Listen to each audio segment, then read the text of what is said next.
Hi అందరికీ, ఎలా ఉన్నారు? నేను కొత్తగా ఒక పోడ్కాస్ట్ స్టార్ట్ అయిపోతున్నా. దాని పేరు మనసులోని మాట.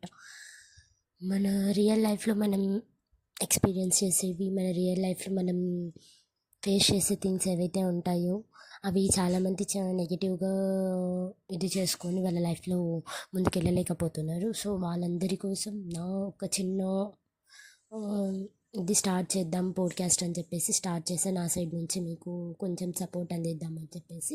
It's all related to motivational అనమాట. సో మనకు దేవుడు అంటే అందరికీ ఇష్టం. సో నాది కూడా మంచిగా సక్సెస్ అవ్వాలి అని చెప్పి ఫస్ట్ దేవుడితోని పోడ్కాస్ట్ స్టార్ట్ చేయబోతున్నా. నేను మీ అందరి కోసం ఒక చిన్న స్మాల్ స్టోరీ చెప్తా. అందులో ఉన్న మీనింగ్ అండ్ ద మోరల్ కూడా నేను మీకు ఎక్స్ప్లెయిన్ చేస్తాను. వినండి ఒకసారి. You will get a positive vibe. So ఒక ఊరిలో ఉన్న ఒక గుడి జరగబోయే చోట ఒక గుడిలో పురాణ ప్రవచనాలు అనేవి జరుగుతూ ఉంటుంది అనమాట.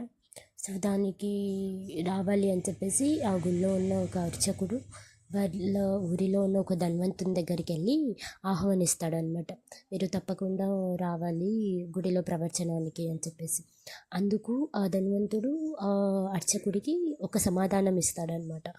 అది ఎలా ఉందో వినండి. వచ్చి సాధించేదేముంది? గత 30 ఏళ్ళుగా వింటూనే ఉన్నాను. ఒకటైనా జరుగుతుందా? సమయం వృధా తప్ప ఒరిగేదేమీ లేదు అన్నాడు. అప్పుడు ఆ అర్చకుడు ఒక చిన్న చిరునవ్వు నవ్వి, నాకు పెళ్ళయి 30 ఏళ్ళయింది. నా భార్య సుమారుగా 32,000 సార్లు భోజనం వండి వడ్డించి ఉంటుంది.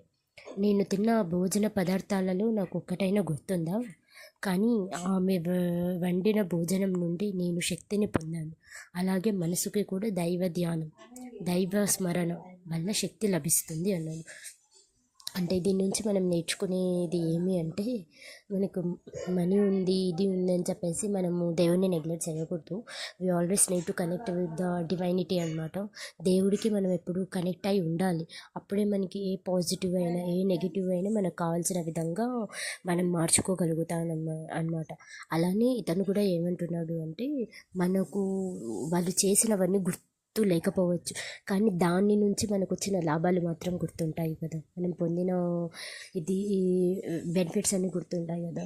సో మనకు ఏ నెగిటివ్ జరిగినా ఏ ఇది జరిగినా అందులో మనకు అనుకూలమైన పాజిటివిటీస్ ఏవి ఉన్నాయో వాటిని తీసుకొని వాటిని బ్రెయిన్లోకి వేసుకొని అవి ఆలోచించి మనం ముందుకెళ్తే మనం అనుకున్న సక్సెస్ని ఏదైనా సరే మనం సాధించగలుగుతాం.